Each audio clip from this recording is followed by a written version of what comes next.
मुंबई से ये बड़ी खबर सामने आई। विमान की इमरजेंसी लैंडिंग मुंबई में करवानी पड़ी है। कुवैत से हैदराबाद जा रहा था इंडिगो एयरलाइंस का विमान और जिस वक्त ये इमरजेंसी लैंडिंग कराई है, दरअसल विमान में मानव बम होने की धमकी मिली थी, जिसके बाद विमान की इमरजेंसी लैंडिंग मुंबई में करवाई गई है। कुवैत से हैदराबाद ये विमान जा रहा था।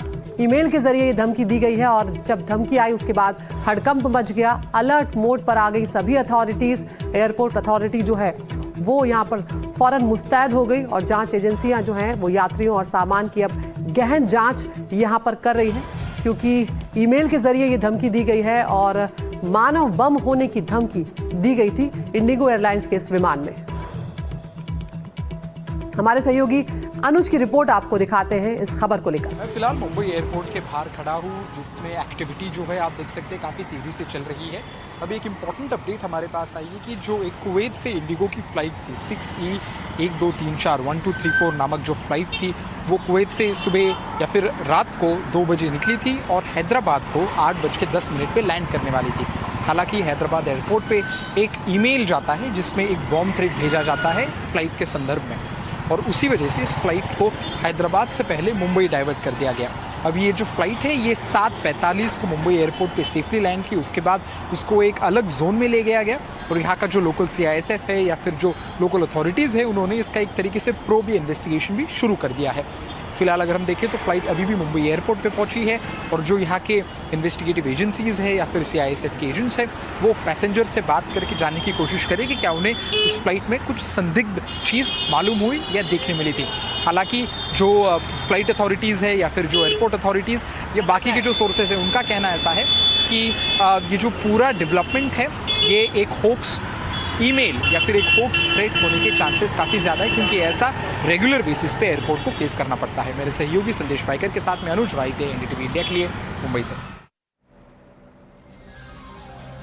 अगली खबर का रुख कर रहे हैं जो आपसे हमसे सबसे जुड़ी हुई है। संचार साथी ऐप को लेकर अब यहाँ पर सियासत तेज हो गई है। दरअसल एक नया फैसला यहाँ पर संचार विभाग का सामने आया है। सभी को संचार साथी ऐप डाउनलोड करना होगा। सबके फोन में अब संचार साथी ऐप रखना अनिवार्य होगा। लेकिन अब इस फैसले पर विपक्ष ने कई सवाल उठा दिए हैं। नए मोबाइल में ऐप को डालने के केंद्र सरकार के जो निर्देश है उसमें सभी मोबाइल कंपनियों को केंद्र सरकार की तरफ से यह आदेश दिया गया है कि हर मोबाइल में, चाहे वो नए मोबाइल हो चाहे वो पुराने मोबाइल हो, सब में संचार साथी ऐप होगा और आगे जाकर इसे हटाना, इसे अनस्टॉल भी नहीं किया जा सकेगा। और अब विपक्ष जो है इस पर सवाल उठा रहा है, सीधे तौर पर कह रहा है कि देश के हर नागरिक पर नजर रखने का ये जरिया है ये ऐप, और इस तरह से आरोप यहाँ पर लगाए जा रहे हैं। और इसको लेकर पिछले संसद सत्र में केंद्रीय संचार मंत्री ज्योतिरादित्य सिंधिया ने संचार साथी ऐप के फायदे भी गिनवाए थे। यहाँ पर आपको सुनवाते हैं कि पिछले सत्र में ज्योतिरादित्य सिंधिया ने क्या कुछ कहा था। इस ऐप के आधार और पोर्टल के आधार पर इतनी सफलता हमें मिली है कि मोबाइल नंबर्स करीब 29 लाख हम लोग ने डिस्कनेक्ट किए हैं। मोबाइल हैंडसेट्स करीब 5.5 लाख हम लोग ने ब्लॉक किए हैं। बल्क SMS सेंडर्स 20,000 हम लोग ने ब्लॉक किए हैं और व्हाट्सएप अकाउंट्स करीब 24 लाख हम लोग ने ब्लॉक किए हैं। तो यहाँ पर आपको ये भी बताते चलते हैं कि सरकार का ये जो नया फैसला है ये आखिर फैसला है क्या, किस तरह से ये आप पर और हम पर भी लागू होने जा रहा है। सभी नए मोबाइल जो होंगे, 29 लाख फर्जी मोबाइल नंबर जो हैं वो अब डिस्कनेक्ट किए जाएंगे। ये यहाँ पर कहा जा रहा है 5.5 लाख मोबाइल हैंडसेट जो हैं वो भी अब ब्लॉक किए जाएंगे, क्योंकि अब ये जो नया पोर्टल आ रहा है, नया ऐप जो आ रहा है उसकी उपलब्धियां यहाँ पर होंगी। 20,000 फेक SMS सेंटर भी इसके जरिए ब्लॉक किए जा सकेंगे। तो इस ऐप से किस तरह की चीज़ें आगे बढ़ती हुई नजर आएंगी वो हम यहाँ पर आपको दिखा रहे हैं। 24 लाख वाइट्स ऐप अकाउंट जो हैं वो भी यहाँ पर ब्लैक होंगे। जो व्हाट्सएप अकाउंट है वो भी यहाँ पर ब्लॉक कर दिए जाएंगे, क्योंकि जहाँ जहाँ पर गड़बड़ियों का अंदेशा लगाया जा रहा है वो सब कुछ यहाँ पर बदल दिया जाएगा। तो यहाँ पर हमारे मैनेजिंग एडिटर मनोरंजन भारती इस वक्त हमारे साथ जुड़ गए हैं। मनोरंजन, एक बड़ा फैसला यहाँ पर सरकार की तरफ से लिया जा रहा है कि सभी को संचार साथी ऐप डाउनलोड करना पड़ेगा, लेकिन विपक्ष यहाँ पर सीधे तौर पर आरोप लगा रहा है और सियासत अब यहाँ पर तेज होती जा रही है। किस तरह से ये बढ़ रहा है मामला आगे? देखिए, सरकार का ये फैसला जैसा कि आपने दिखाया, पिछले सत्र में ही इसकी बात कही गई थी। इसके कई फायदे भी गिनाए गए थे। ये भी कहा गया कि जो सुरक्षा एजेंसियों के लिए जो सबसे बड़ी दिक्कत है, जो कि बल्क SMS जाते हैं या फिर व्हाट्सएप ग्रुप बना करके जो प्रचार किया जाता है उसको रोकने में के लिए ये जो है बड़ा कारगर होगा ये ऐप। और आपने देखा होगा कि कितने सारे नंबर जो है डिस्कनेक्ट किए गए, एक नाम पर कई नंबर्स जो है वो अलॉट करा लिए जाते हैं, फिर उसका मिसयूज होता है। लेकिन विपक्ष जो है वो अपनी तैयारी पूरी करके आया। इस बार विपक्ष का कहना है कि ये जो है वो निजता में जो है वो हनन है, प्राइवेसी में इन्वेजन है और इसको लेकर के वो अपना विरोध करेंगे। दो मुद्दे जो हैं संसद में छाए रहने वाले हैं। एक तो एसआईआर का मुद्दा चल रहा है, अब से थोड़ी देर बाद ही अंदर प्रोटेस्ट भी होने वाला है विपक्ष का, और दूसरा ये जो ऐप जो ऐप है इसको लेकर के भी अब जो है विपक्ष जो है वो सरकार पे हमलावर होने के लिए पूरी तैयारी कर रहा है। बिल्कुल मनोरंजन, तो यहाँ पर अब सरकार की तरफ से क्या कुछ कहा जा रहा है, जब सरकार का ये कहना है कि इसकी उपलब्धियां भी कई हैं, इससे जो कई तरह के फर्जीवाड़े हैं वो यहाँ पर रोक दिए जाएंगे, लेकिन जब ये आरोप लगाया जा रहा है कि निजता का उल्लंघन है, तो क्या ऐसा कोई क्लॉज इसमें होगा कि जो डेटा है वो लीक नहीं होगा लोगों का? देखिए, डेटा प्रोटेक्शन सबसे बड़ा जो जरूरत है और जो सबसे बड़ा कंसर्न जो है लोगों का, विपक्ष का भी नहीं, जितने भी एक्टिविस्ट हैं जो कि इन सब से चीज़ों से जुड़े हुए हैं, उनका यही कहना है कि डेटा की प्राइवेसी होनी चाहिए। हर कुछ जो है आजकल खुले आपके सारे डिटेल जो है हर चीज़ बाजार में एक तरह से उपलब्ध है। एजेंसियां जो है, कंपनियां जो है इनका इस्तेमाल करती हैं। आप कहीं जाते हैं कुछ खरीदारी करने के लिए, आप अपना नंबर कहीं छोड़ते हैं, उसके बाद आप देखते हो कि आपको कई तरह के स्पैम के कॉल्स आते हैं। तो ये सारी चीज़ें सेफगार्ड होना जरूरी है और इसी को लेकर के विपक्ष जो है सरकार को घेरने की कोशिश करेगा कि आज के युग में जहां पर कि सब कुछ एक तरह से खुल सा गया है, उसमें आप प्राइवेसी को कैसे सिक्योर करेंगे। ये एक ऐसा इशू है जिस पर कि सरकार को भी सोचना होगा और जो भी एक्टिविस्ट है या विपक्ष है वो जो है इस पर सरकार को लगातार घेरने की कोशिश करेगा ही। बिल्कुल मनोजन, बहुत बहुत शुक्रिया आपका। तो लगातार अब हम देख रहे हैं कि एसआईआर का मुद्दा तो था ही, अब ये जो संचार साथी ऐप है इसका मुद्दा भी संसद में गूंजता हुआ नजर आएगा।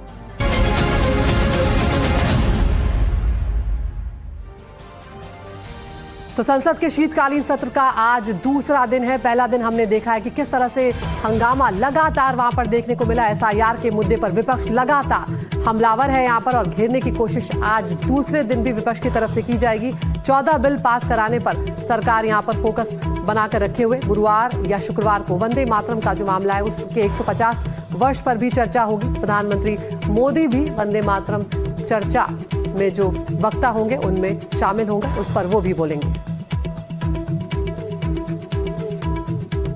देखिए, जब ये लिखा हुआ था वंदे मातरम, इसको पार्लियामेंट में बैंड किया गया उस समय जब जवाहरलाल नेहरू थे।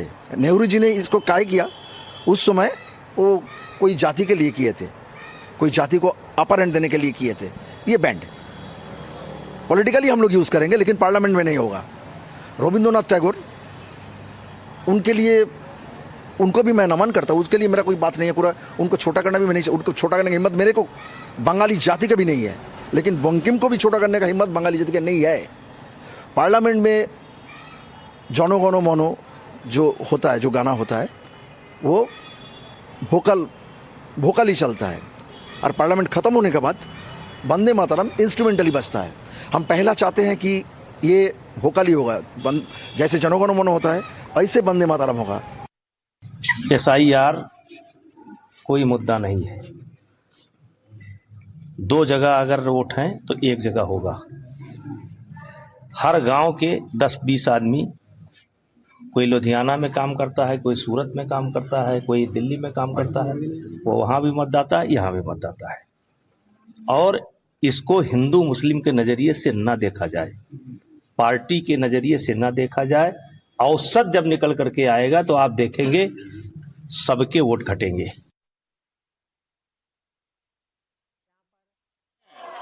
आप अपनी सीट पर विराजें। पूरे होने पर भी चर्चा होगी। प्रधानमंत्री नरेंद्र मोदी भी उसमें हिस्सा लेंगे। और दूसरा बड़ा मुद्दा जो है वो एसआईआर का मुद्दा है, जिस पर आज भी हंगामा होने के आसार हैं। कल भी लोकसभा की कार्रवाई जब शुरू हुई उसके कुछ ही क्षणों के बाद हंगामा शुरू हो गया। विपक्षी सांसद जो हैं वो यहाँ पर लगातार एसआईआर के मुद्दे पर चर्चा की मांग कर रहे थे और उसके बाद कुछ देर के लिए, 1 घंटे के लिए लगभग स्थगित करना पड़ा और उस तरह का दिन भर चलता रहा। राज्यसभा में भी हमने देखा कि विपक्ष ने वॉकआउट यहाँ पर किया था और आज भी ये मुद्दा जो है वो शीत सत्र में गरमाया रहेगा। तो 10:30 बजे मकर द्वार पर आज भी विपक्ष का प्रदर्शन देखने को मिलेगा। संसद के मकर द्वार पर विपक्षी सांसद इकट्ठा होंगे और यहाँ पर वो विरोध प्रदर्शन करते हुए नजर आएंगे।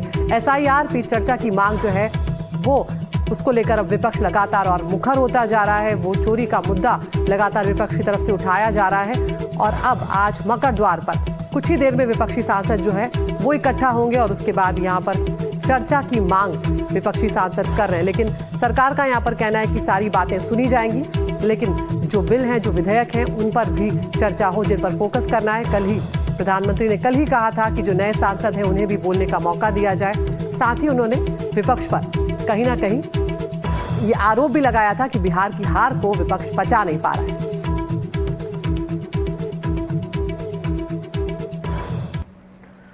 आगे बढ़ रहे हैं अब खबरों के सिलसिले में। पुणे बेंगलुरु नेशनल हाईवे पर सतारा जिले के पास 20 फुट नीचे एक बस गिर गई। बड़ा हादसा यहां पर सामने आया है। हादसे में कई छात्र घायल हुए हैं। इलाज के लिए उन्हें अस्पताल में भर्ती कराया गया है। हादसे के वक्त आपको बता दें उस बस में करीब 45 छात्र और शिक्षक सवार थे। तो ये बड़ा हादसा पुणे बेंगलुरु नेशनल हाईवे पर हुआ है, सतारा जिले के पास। ये तस्वीरें आप देख रहे हैं जब हाईवे से 20 फुट नीचे जा गिरी है ये बस, जिसमें कई बच्चे और शिक्षक सवार थे। कैसे ये हादसा हुआ है, लेकिन ये तस्वीरें आप देखिए कि जब ये हाईवे से 20 फुट नीचे बस जा गिरी है, उसके बाद वहां पर भीड़ इकट्ठा होने लगी और फौरन लोगों को अस्पताल पहुंचाया गया है। 45 छात्र और शिक्षक उस वक्त उस बस में सवार थे जब ये हादसा हुआ है। क्या वजह रही यहाँ पर हादसे की, ये देखना अभी महत्वपूर्ण होगा, लेकिन एक बड़ा हादसा।